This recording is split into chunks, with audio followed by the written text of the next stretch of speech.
प्रिय विद्यार्थियों, मैं मधु दरगढ़, सहाचार्य अर्थशास्त्र, राजकीय महाविद्यालय शाहपुरा, जिला भीलवाड़ा में कार्यरत हूँ।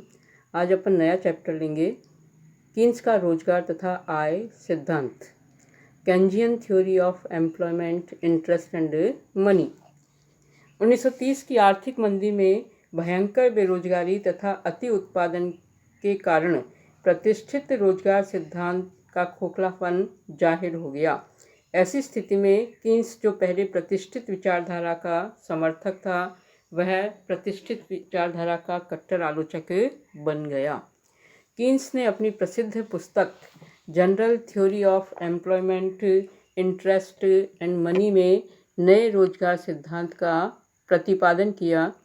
कीन्स ने बताया कि अल्पकाल में अगर श्रम, पूंजी, प्राकृतिक साधनों की मात्रा व तकनीकी दशाओं को स्थिर मान लिया जाए तो उत्पादन तथा आय में वृद्धि केवल रोजगार में वृद्धि द्वारा संभव है। इसके विपरीत राष्ट्रीय आय एवं उत्पादन में वृद्धि स्वतः रोजगार में वृद्धि कर देती है। इस प्रकार रोजगार आय का फलन है, अर्थात रोजगार का स्तर राष्ट्रीय आय तथा उत्पादन के स्तर पर निर्भर है। तो सीधी सी बात है कि अगर राष्ट्रीय आय और उत्पादन बढ़ता है तो रोजगार बढ़ेगा, और राष्ट्रीय आय और उत्पादन घटता है तो रोजगार घटेगा। तो रोजगार आय का फलन है, अर्थात रोजगार का स्तर राष्ट्रीय आय तथा उत्पादन के स्तर पर निर्भर करता है। किसी भी देश में एक विशेष समय पर राष्ट्रीय आय, उत्पादन तथा रोजगार का स्तर प्रभावपूर्ण मांग पर निर्भर करता है। तो उत्पादन, आय व रोजगार तीनों प्रभावपूर्ण मांग पर अर्थात इफेक्टिव डिमांड पर निर्भर करते हैं। यदि प्रभावपूर्ण मांग अर्थात इफेक्टिव डिमांड, जिसे संक्षेप में मैंने यहाँ ईडी लिखा है, तो यदि प्रभावपूर्ण मांग घटती है तो उत्पादन घटेगा, क्योंकि मांग घट रही है।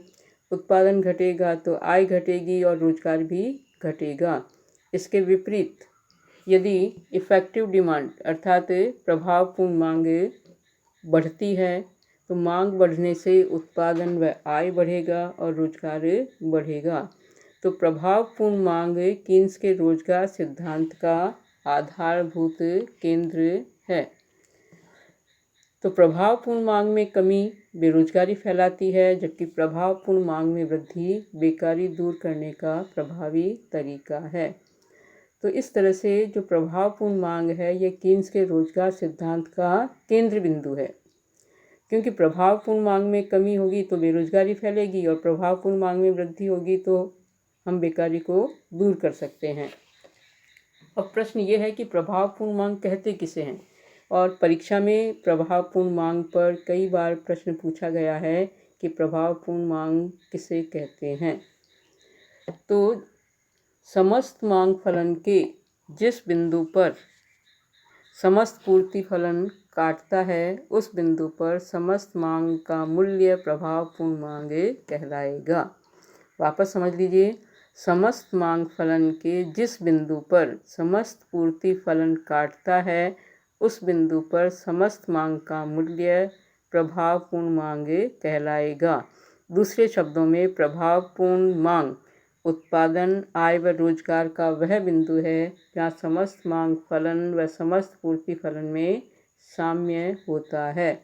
इस बिंदु पर समस्त मांग फलन समस्त पूर्ति फलन के बराबर होता है। तो जहाँ समस्त मांग फलन समस्त पूर्ति फलन के बराबर होता है, वह बिंदु प्रभावपूर्ण मांग का बिंदु कहलाता है। तो इस प्रकार कीन्स के अनुसार रोजगार एवं आय के स्तर को निर्धारित करने वाली प्रभावपूर्ण मांग दो तत्वों से निर्धारित होती है। एक है कुल मांग फलन और दूसरा है कुल पूर्ति फलन। तो इन दोनों को हम एक एक करके लेंगे। तो पहले लेते हैं समस्त या कुल मांग फलन, जिसे इंग्लिश में कहते हैं एग्रीगेट डिमांड फंक्शन, और संक्षेप में हम लिखेंगे ADF। और आगे डायग्राम में भी हम ये देखते हैं कि कई जगह ADF लिखा हुआ है। तो ADF का पूरा नाम क्या है? एग्रीगेट डिमांड फंक्शन या कुल मांग फलन। तो आप ये जो संकेत हैं इनको अच्छे से समझ लेना, क्योंकि ये संकेत हमारे डायग्राम में बार बार काम में आएंगे। तो समस्त मांग फलन रोजगार के किसी दिए हुए स्तर को रोजगार के उस स्तर पर उत्पादित पदार्थ के विक्रय से प्रत्याशित आय के साथ संबंध बताता है। वापस समझिए आप, मांग फलन क्या है कि एक तरफ तो है रोजगार और दूसरी तरफ है रोजगार के उस स्तर पर उत्पादित पदार्थ के विक्रय से प्रत्याशित आय। इनके बीच जो संबंध है ये मांग फलन कहलाता है। तो एक तरफ रोजगार है हमारे पास में और दूसरी तरफ उस स्तर पर उत्पादित पदार्थ अर्थात जो वस्तुएं उत्पादित होती है उनके बेचने से जो आय प्राप्त हो रही है कि इस मांग पर इतनी आय होगी, ये कहलाता है कुल मांग फलन। तो समस्त मांग फलन उन विभिन्न मौद्रिक राशियों की अनुसूची है जो उद्यमकर्ता रोजगार के विभिन्न स्तरों पर उत्पादित पदार्थ के विक्रय से प्राप्ति की आशा करते हैं। अर्थात यह उन प्रत्याशित आयों की अनुसूची है जो उद्यमकर्ता को रोजगार के विभिन्न स्तरों पर उत्पादित पदार्थ के विक्रय से प्राप्त हो सकती है। तो इस तरह से यह उन प्रत्याशित आयों की अनुसूची है जो उद्यमकर्ता को रोजगार के विभिन्न स्तरों पर उत्पादित पदार्थ के विक्रय से प्राप्त हो सकती है कि उसको रोजगार के विभिन्न स्तरों पर कितनी कितनी आय प्राप्त होगी, यह है उसका कुल मांग फलन। तो रोजगार स्तर में कमी वृद्धि होने पर रोजगार के उन विशिष्ट स्तरों पर उत्पादित पदार्थ की बिक्री से प्रत्याशित आय भी घटती बढ़ती है। अर्थात रोजगार कम है तो प्रत्याशित आय कम होगी, रोजगार अधिक है तो प्रत्याशित आय अधिक होगी। तो समस्त मांग फलन रोजगार स्तर का वर्धमान या बढ़ता हुआ या वृद्धिमान फलन है और समीकरण के रूप में D = function of N। D है यहाँ पर डिमांड अर्थात समस्त मांग फलन एग्रीगेट डिमांड फंक्शन। F का मतलब है फलन है, फंक्शन है, निर्भर करता है। N है एम्प्लॉयमेंट अर्थात रोजगार। तो इस तरह से यहाँ आश्रित चर है D अर्थात मांग फलन और स्वतंत्र चर है N अर्थात रोजगार। तो इस तरह से जैसे जैसे रोजगार स्तर बढ़ता है समस्त या समग्र मांग भी बढ़ती है। इसे समस्त मांग कीमत भी कहा जाता है। तो समस्त मांग फलन रोजगार स्तर का वर्धमान फलन है, क्योंकि रोजगार बढ़ेगा तो मांग बढ़ेगी, रोजगार घटेगा तो मांग घटेगी। तो मांग फलन रोजगार स्तर का वर्धमान या बढ़ता हुआ फलन है। इसे समस्त मांग कीमत भी कहते हैं। इसके बाद दूसरा हम लेंगे समस्त या कुल पूर्ति फलन एग्रीगेट सप्लाई फंक्शन और संक्षेप में हम इसे कहेंगे ASF। A अर्थात एग्रीगेट, S मतलब सप्लाई, F मतलब फंक्शन। तो आगे डायग्राम में हम कई जगह ASF लिखेंगे। इसका पूरा नाम है एग्रीगेट सप्लाई फंक्शन अर्थात कुल पूर्ति फलन। तो ये चीज़ भी याद करने की है कि वो डायग्राम में कई बार आएगा। तो यह इस प्रकार से है, जब व्यवसायी श्रम को रोजगार पर लगाता है तो उसे रोजगार के प्रत्येक स्तर पर श्रम तथा उत्पादन के अन्य सहयोगी साधनों के लिए लागत लगानी पड़ती है। इस कुल लागत में सामान्य लाभ भी शामिल होता है।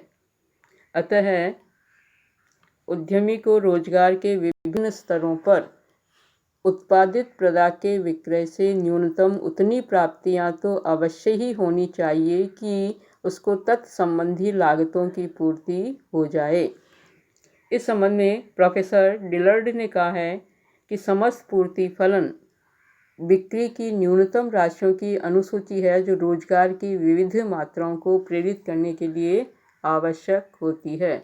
तो ये एक तरह से उत्पादक की लागत है कि रोजगार के विभिन्न स्तरों पर अगर उत्पादन किया जाए तो उसकी लागत इतनी इतनी आएगी और इसमें सामान्य लाभ भी शामिल है। तो समस्त पूर्ति फलन बिक्री की न्यूनतम राशियों की अनुसूची है जो रोजगार की विविध मात्राओं को प्रेरित करने के लिए आवश्यक होती है। तो रोजगार के विभिन्न स्तरों पर अलग अलग कुल पूर्ति कीमतों को व्यक्त करने वाली अनुसूची समस्त पूर्ति फलन कहलाती है। यह मुद्रा की वह न्यूनतम मात्रा है जो श्रमिकों की एक निश्चित संख्या पर उत्पादन कार्य में व्यय होती है और कुल उत्पादन लागत की द्योतक है। तो संक्षेप में आप इसे एक तरह से यूँ समझ सकते हैं कि यह कुल उत्पादन लागत को बताती है। तो यह मुद्रा पूर्ति की वह न्यूनतम मात्रा है जो श्रमिकों की एक निश्चित संख्या पर उत्पादन कार्य में व्यय होती है और उत्पादन लागत की द्योतक है। तो इसमें एक तरफ हम रोजगार लेंगे और दूसरी तरफ उत्पादन लागत आ जाएगी। तो जो रोजगार का स्तर बढ़ाया जाता है, समस्त पूर्ति कीमत भी बढ़ती जाती है कि जैसे जैसे रोजगार बढ़ेगा वैसे वैसे समस्त पूर्ति कीमत अर्थात लागत भी बढ़ती जाती है और पूर्ण रोजगार का स्तर प्राप्त हो जाने पर समस्त पूर्ति कीमतें तो बढ़ती जाती है पर रोजगार में कोई वृद्धि नहीं होती। तो हम ये देखते हैं कि जब पूर्ण रोजगार का स्तर प्राप्त हो गया है तो रोजगार तो नहीं बढ़ेगा लेकिन पूर्ति कीमतों में वृद्धि होती जाती है। तो ये है कुल मांग फलन और कुल पूर्ति फलन। इसे हम उदाहरण के द्वारा इस प्रकार से तालिका से बता सकते हैं। ये तालिका इस प्रकार से है। इस तालिका में हमने प्रभावपूर्ण मांग एवं रोजगार संतुलन निर्धारण के बारे में उल्लेख किया है। एक तरफ है समस्त पूर्ति अनुसूची या समस्त पूर्ति फलन और दूसरी तरफ है समस्त मांग अनुसूची या समस्त मांग फलन। तो इसमें हमने लिया है एक तरफ रोजगार का स्तर n लाखों में, फिर है समस्त पूर्ति कीमत Z करोड़ रुपए में। तो अब देखिए समस्त पूर्ति फलन में रोजगार का स्तर है 10 लाख, इस पर पूर्ति कीमत है 200 करोड़ रुपए। रोजगार है 15, इस पर पूर्ति कीमत 215। रोजगार का स्तर है 20 लाख और पूर्ति कीमत है 230 करोड़ रुपए। रोजगार 25, पूर्ति कीमत 250। रोजगार 25 है फिर अर्थात रोजगार का स्तर स्थिर हो गया है और पूर्ति कीमत 270। फिर रोजगार है 25 और पूर्ति कीमत है 280। तो ये है समस्त पूर्ति फलन। तो इसमें एक तरफ रोजगार है और दूसरी तरफ है समस्त पूर्ति कीमत जो कि उत्पादन लागत को बताती है और इससे ये पता चल रहा है कि जैसे जैसे रोजगार बढ़ता है समस्त पूर्ति कीमत बढ़ रही है। लेकिन 25 लाख लोगों को रोजगार देने के बाद यदि और उत्पादन बढ़ाया जाता है तो समस्त पूर्ति कीमत तो बढ़ती जाती है लेकिन रोजगार का स्तर स्थिर है क्योंकि पूर्ण रोजगार हमने प्राप्त कर लिया है। इसके बाद ये है समस्त मांग अनुसूची जिसमें एक तरफ है रोजगार स्तर n लाखों में और दूसरी तरफ है समस्त मांग कीमत D करोड़ रुपए में। इसमें दो स्थितियां हमने ली है, एक है प्रारंभिक पहली और दूसरी है नई दूसरी। तो समस्त मांग फलन में आप देखिए एक तरफ है रोजगार का स्तर जो है 10, 15, 20, 25, 30, 35 और जो प्रारंभिक पहली स्थिति है इसमें जो समस्त मांग है ये है 210, 220, 230, 240, 250 और 260। तो आप देखिए जैसे जैसे रोजगार का स्तर बढ़ रहा है वैसे वैसे समस्त मांग भी बढ़ रही है। और इस प्रारंभिक स्थिति पहली को और समस्त पूर्ति फलन को हम देखते हैं तो आप ये देखिए कि मांग भी है 230, पूर्ति भी है 230 और यहाँ रोजगार का स्तर है 20 और 20। तो इस तरह से ये अल्प रोजगार संतुलन पहली स्थिति को बताता है। अल्प रोजगार इसलिए है कि अभी हमने पूर्ण रोजगार प्राप्त नहीं किया है। पूर्ण रोजगार कहाँ होगा कि उसके बाद रोजगार का स्तर नहीं बढ़े, तो वो स्थिति है 25 लाख पर। तो इस तरह से जब रोजगार का स्तर 20 लाख है तो यहाँ पर समस्त पूर्ति कीमत 230 करोड़ रुपए है और समस्त मांग कीमत भी 230 करोड़ रुपए है और ये अल्प रोजगार संतुलन फर्स्ट को बताता है। अब यदि समस्त मांग में वृद्धि हो गई और समस्त मांग की स्थिति जो दूसरी है नई 2 ये प्राप्त कर ली, और इसलिए किस प्रकार से है कि जैसे 10 लाख लोगों को रोजगार मिल रहा है तो यहाँ मांग कीमत 220 है और 15 लाख लोगों पर ये 230 है, 20 पर ये 240 है, 25 पे 250 है, 30 पे 260 है और 35 पे 270 है। तो यह है नई मांग अनुसूची। नई मांग अनुसूची को यदि हम देखते हैं तो आप देखिए कि जब रोजगार का स्तर है 25 लाख तो यहाँ समस्त पूर्ति फलन है 250 और समस्त मांग फलन भी है 250, दोनों एक दूसरे के बराबर हैं। और इसके आगे यदि हम उत्पादन बढ़ाएं तो रोजगार नहीं बढ़ रहा है, रोजगार अभी भी 25 लाख ही बना रहा। तो इस तरह से ये पूर्ण रोजगार संतुलन की स्थिति को बताता है। तो इस तरह से हम ये देखते हैं कि जो पूर्ण रोजगार संतुलन है ये 25 लाख रोजगार के स्तर पर प्राप्त हुआ है। एक चीज़ और है, जैसे नई जो मांग अनुसूची है उसमें 10 लाख रोजगार के स्तर हैं, तो यहाँ पर पूर्ति कीमत है 200 और नई मांग कीमत है 220। तो आप देखिए यहाँ पर कीमत कम है अर्थात उसकी लागत कम है और उसकी मांग अधिक है। तो पूर्ति कम और मांग अधिक है, अतः रोजगार को बढ़ाना फायदेमंद रहेगा, तो वह रोजगार और बढ़ाएगा। फिर यदि 15 लाख लोगों को रोजगार देते हैं तो समस्त पूर्ति कीमत है 215 और समस्त मांग कीमत है 230। तो यहाँ भी आय अधिक है और लागत कम है, तो वह रोजगार और बढ़ाएगा। फिर अगर 20 लाख लोगों को रोजगार देता है तो पूर्ति कीमत है 230 और मांग है 240, तो यहाँ भी उसे लाभ हो रहा है, अतः वह उत्पादन और बढ़ाएगा। लेकिन जब 25 पर आ जाते हैं तो यहाँ दोनों बराबर है, जितनी मांग है उतनी ही पूर्ति है, तो ये पूर्ण रोजगार संतुलन को बताता है।